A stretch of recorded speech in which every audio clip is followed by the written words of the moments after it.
बाबा रामदेव के शिष्य मौलाना कल्बे रिजवी ने जमशेदपुर के लोगों के सामने अपने विचारों का जादू बिखेरा तो सुनने वाले मंत्रमुग्ध हो गए। वे भारत स्वाभिमान के सेमिनार में बोल रहे थे। भारत स्वाभिमान के राज संरक्षक राजकुमार अग्रवाल ने इस मौके पर कहा, आज एक बाबा रामदेव जैसे शख्स पर जिन्होंने आज भारतवासियों के योग के माध्यम से सिर्फ रोग को ही ठीक नहीं किया, और एक वैसे शख्स पर और एक ऐसे संत पर तरह तरह के छींटे लगाए जाने की कोशिश की जा रही है। लोगों के ध्यान को डाइवर्ट किया जा रहा है। आज भारत का एक एक ऐसा इंसान है जिसके पास लाखों करोड़ रुपए की काली संपत्ति है। जब भी बाबा ने काले धन के ऊपर यह आवाज उठाया, तब तक हमारे देश के नेता बाबा को कटघरे में करने की कोशिश की। अंत में मौलाना कल्बे रिजवी ने अपने विचार व्यक्त किए। अपने लिए तो सब रोटी कमाते हैं, ऐसा काम करो कि देश का खजाना भर जाए। अपने घर की तो सब हिफाजत करते हैं, ऐसा करो कि देश में मौजूद हर घर महफूज रहे। अपने आईने में अपना चेहरा तो सब देखते हैं, इतने अच्छे बन जाओ कि तुम्हारे चेहरे में लोग अपना चेहरा देखने लगे।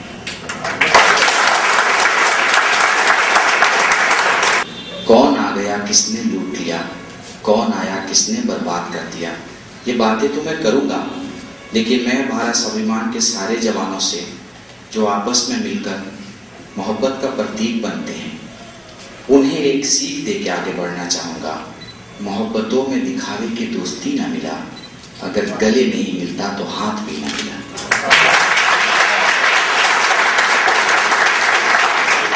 ये मत देखो कि तुम्हारे कर्मों और कार्यों से कितनी तालियां बजेंगी, ये देखो कि तुम्हें कितना सुकून मिलेगा।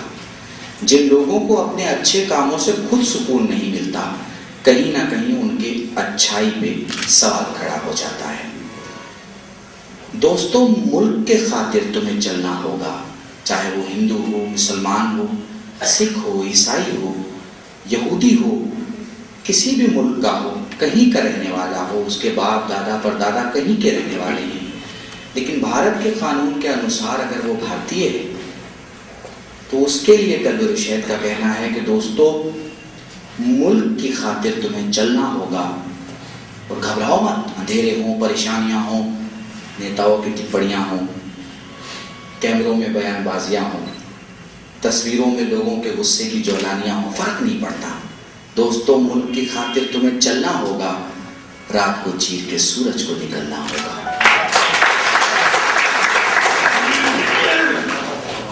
जो लोग अपने साथ खुशबू रखते हैं ना, उन्हें बोलने की जरूरत ही नहीं पड़ती कि उनके पास खुशबू है। किसी को मत बताओ कि रामदेव क्या है, क्योंकि दुनिया जानती है रामदेव क्या है। इंटरनेशनली मैं 50 मुल्कों में गया हूं और जिम्मेदारी के साथ कह रहा हूं, रामदेव के खिलाफ कोई भी अगर कोई टिप्पणी करे या करता है या करना चाहे तो उसे अपनी आइडेंटिफिकेशन बताना पड़ेगी दुनिया में कि वो कौन है और हिंदुस्तान में क्या करता है और किस पार्टी से है और उसकी क्या छवि है। वो सेक्रेटरी है कि वो जनरल सेक्रेटरी है, कि वो पावर में है कि वो पावर में नहीं है, कि वो पक्ष में है कि वो विपक्ष में है, वो क्या है उसे बताना पड़ेगा। रामदेव को किसी को इसलिए नहीं बताना पड़ेगा क्योंकि रामदेव वो चिराग नहीं है जो घरों में जलता है, रामदेव वो चिराग है जो दिलों में जलता है।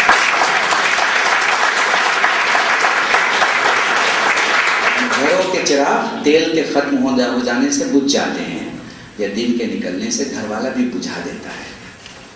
सोचता है भाई अब अंधेरा खत्म, चिराग का काम।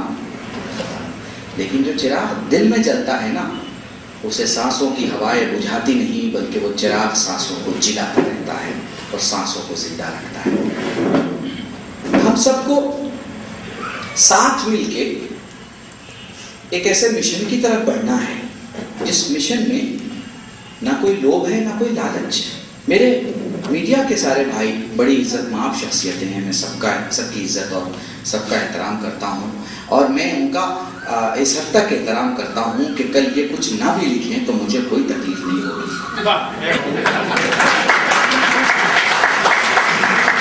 मैं टेलीविजन पे आता रहता हूँ, मेरे प्रोग्राम आते हैं दूसरे टेलीविजन पे, मुझे बुलाया जाता है, मैं जाता हूँ, बोलता हूँ। मैं तो इसी का शुक्रगुजार हूँ कि ये यहाँ आ गए। एक बात इनसे ज़रूर कहूँगा कि इस जंग में हम दोनों साथ हैं। फ़र्क सिर्फ इतना है कि मेरी ज़बान चल रही है और आपकी कलम चल रही है।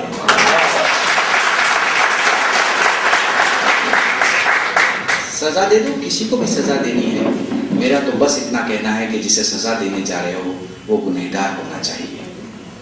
हम किसी जात और धर्म की तबलीग इसलिए नहीं कर रहे कि भारत एक ऐसा मुल्क है जहाँ पे बहुत सारे कल्चर हैं। हम किसी एक कल्चर को बढ़ावा देते हैं तो दूसरा कमज़ोर पड़ जाएगा, दूसरे को बढ़ावा देंगे तो तीसरा कमज़ोर पड़ जाएगा। तो हम झगड़ों में नहीं उलझना चाहते। हम मूल रूप से भारत के लोगों को 4 कैटेगरी में बांटते हैं। या वो हमारी भारतीय औरत है यानी माँ है, या वो हमारी भारतीय मर्द है यानी भाई या बाप है, या वो हमारा भारतीय गरीब है, और या वो हमारा भारतीय अमीर है। 5वीं कोई कैटेगरी नहीं। जिसको जिसका नारा लगाना है लगा ले। मैं ये नहीं देखूंगा कि उसकी आस्था भगवान में कितनी है, मैं ये देखूंगा कि उसकी आस्था हिंदुस्तान में कितनी है। मेरे लिए कोई फर्क नहीं पड़ता उसने बड़ी मस्जिद बनाई हो या बड़ी मंदिर बनाई हो या बहुत बड़ा गुरुद्वारा उसने बना लिया हो या बहुत बड़ी इबादतगाह बना के अपने समुदाय को उसने भेंट कर दिया हो। मैं तो ये देखूंगा कि जब सरहद पे गोलियां चलेंगी, जब सरहद को हिफाजत की ज़रूरत पड़ेगी, तो वो कौन सा सीना है जो गोलियों को परेशान कर देगा, वो कौन सा जवान है जो सरहद के दुश्मनों को परेशान कर देगा, वो कौन सा इंसान है जो अपने माता के बुलाने पर पुकारने के पहले पहुंच जाएगा और ये कहेगा ज़मीन तुझे बुलाने में देर हो सकती है, मेरे आने में देर नहीं।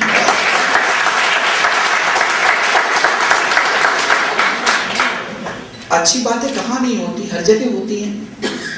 तो जहाँ अच्छी बातें होती हैं वहाँ तालियां बजती हैं, दिल करता है ताली बजाने का। It is a sort of entertainment. अच्छे शेर अच्छे लगते हैं, अच्छे वक्ता अच्छे लगते हैं, अच्छी बातें अच्छी लगती हैं। लेकिन मेरे भाइयों, मैं कल्बे रुशैद बन के बात नहीं कर रहा और मैं कोई अच्छी तकरीर नहीं कर रहा। मैं तो आपके जज्बात को अच्छे शब्द प्रोवाइड कर रहा हूँ। ये मैं नहीं बोल रहा, ये आप बोल रहे हैं। और ये आप नहीं बोल रहे, भारत स्वाभिमान के परचम तले जितने हिंदुस्तानी अपने अपने दिलों में मुल्क की मोहब्बत महसूस करते हैं, मैं उनकी ज़बान बोल रहा हूँ। मैं 100 करोड़ लोगों की ज़बान बोल रहा हूँ। मुझे ये समझ में नहीं आ रहा है कि सियासत के कानों पर हवा क्यों नहीं जा रही है। ये कहाँ का पर्दा है जो सियासत के कानों पे पड़ा है, ये कहाँ की रूई है जो सियासी कानों पे लगी हुई है। लेकिन मैं इनको ये बता देना चाहता हूँ कि वो ये ना सोचें कि हरिद्वार में बैठे हुए एक साईं, एक संत, एक योगा सिखाने वाले की ताकत शायद टीवी तक सीमित है या रेडियो तक सीमित है या मीडिया तक सीमित है या बब्बू चावला के एक एपिसोड तक सीमित है या टीवी के एक प्रोग्राम तक सीमित है या योगा में सांस अंदर डालने और सांस निकालने तक सीमित है। नहीं, उसने चिराग जला दिया है। उजालों को कोई कैद नहीं कर सकता, चिराग को कैद किया जा सकता है। सारा हिंदुस्तान रामदेव के उजाले से जगमगा चुका है। और मैं यकीन से बताना चाहता हूँ मेरे दोस्तों, मैं जहाँ जहाँ जाता हूँ मुझे अपने मुसलमान भाइयों के जो फ़ोन आते हैं, जो SMS आते हैं जवानों के, वो ऐसे आते हैं, बताइए गर्दन कब कटाना है, बताइए जंग पे कब जाना है, बताइए मुल्क पे कब जान देना है, देश के लिए कौन सी कुर्बानी देनी है। ये मैं कल्बे रुशैद नहीं, भारत का हर जवान, हर जाति प्रजाति ये चाहती है कि मेरा मुल्क उस बुलंदी पर पहुंच जाए जिस बुलंदी की बात हम सोचते हैं, लिखते हैं, पढ़ते हैं, पर देखते नहीं हैं। आप एक एडमिशन हैं, पढ़े लिखे लोग हैं, जमशेदपुर में लिटरेसी की लेवल काफ़ी हाई है। आप मुझे बताइए, 50 साल से, मैं मीडिया बंधुओं से तो कहूँगा, 50 साल से हम लोग सुनते और पढ़ते चले आए हैं कि भारत डेवलपिंग कंट्री है, डेवलपिंग कंट्री है, डेवलपिंग कंट्री है। तो डेवलप होगी कब? कब तक? कोई तो दिन आना चाहिए। जितने हमारे अच्छे इंजीनियर्स होते हैं बाहर चले जाते हैं, अच्छे डॉक्टर्स होते हैं बाहर चले जाते हैं, अच्छे व्यवसायी होते हैं बाहर चले जाते हैं, जो अंदर हैं उनकी हालत ये है कि उनसे टैक्स के नाम पे इतना कुछ वसूल लिया जाता है कि उनकी पूंजी कम पड़ जाती है। ये जो चीज़ें सियासत में हैं अच्छे लोगों को परेशान करने की, सियासत में एक चीज़ बड़ी खूबसूरत है, सियासी हिसाब से, हम समाजी हिसाब से नहीं, वो मार भी देते हैं और कीमती कफन लेके भी खड़े हो जाते हैं, और बाद में ये भी कहते हैं कि ताली बजाओ इसलिए कि हमने कफन तो दे दिया। तो इस सोच के खिलाफ एक जंग है, जो जंग ना रामदेव की है, ना जो जंग कल्बे रुशैद की है, या ना जो जंग भारत स्वाभिमान की है। ये जंग हर उस इंसान की है जो हिंदुस्तान में जीता है और जो ये सोचता है कि मैं मुल्क को कुछ देना चाहता हूं। तो दोस्तों, मुल्क को देने के लिए आज की डेट में आपको गोली खाने की जरूरत नहीं है, जेल में जाने की जरूरत नहीं है, सिर्फ विचार बदलने की जरूरत है और ये देखने की जरूरत है जिस रात में सोता हूं उस रात मेरे मुल्क की हिफाजत करने वाला कहीं ना सो जाए। इसलिए हमें जिसके हवाले भी ये मुल्क करना है, इस जिम्मेदारी के साथ करना है कि तू सो जाए, ये हम बर्दाश्त नहीं करेंगे, क्योंकि तेरी गैर मौजूदगी में हमारा मुल्क लूट लिया जाएगा। इसलिए हमें अपने नजरिए को मजबूत करके अपनी चौखट को मजबूत करना है। और एक बात मैं क्लियर कर दूं आपको, रामदेव को कोई शौक नहीं है इलेक्शन लड़ने का, ये आप मत सोचिएगा। जो दिलों पे राज कर चुका हो उसे दलों पे राज करने की कोई जरूरत नहीं है। उसे कोई जरूरत नहीं है कि वो एक छोटी मोटी पार्टी का एमपी बन जाए या कोई वो प्रेसिडेंट बन जाए या चेयरमैन बन जाए या पार्लियामेंट उसके हाथ में आ जाए। आज दसियों ऐसे मुल्क होंगे, मैं जानता हूं दसियों ऐसे मुल्क होंगे जो रामदेव को योगा सिखाने के लिए अपने पार्लियामेंट में बुलाने के लिए तैयार होंगे कि आप आइए और हमारे पार्लियामेंटेरियन को सिखाइए। तो जिसके शिष्य पार्लियामेंट हो, उस गुरु को पार्लियामेंट में जाके पार्लियामेंट्री बनने या मेंबर ऑफ पार्लियामेंट बनने की कोई वो नहीं है कि मैं बन जाऊं। लेकिन हाँ, वो ये चाहते हैं कि अगर एक मकान साफ है और एक कोना गंदा है तो इस कोने को साफ कर लेना चाहिए, क्योंकि अगर छोड़ दिया जाए, पर्दा डाल दिया जाए, तो मुमकिन है कि उसकी गंदगी को चारों कोने में कोई बच्चा, कोई अनपढ़ फैला दे। तो ये कोने की गंदगी, हमारा मुल्क नहीं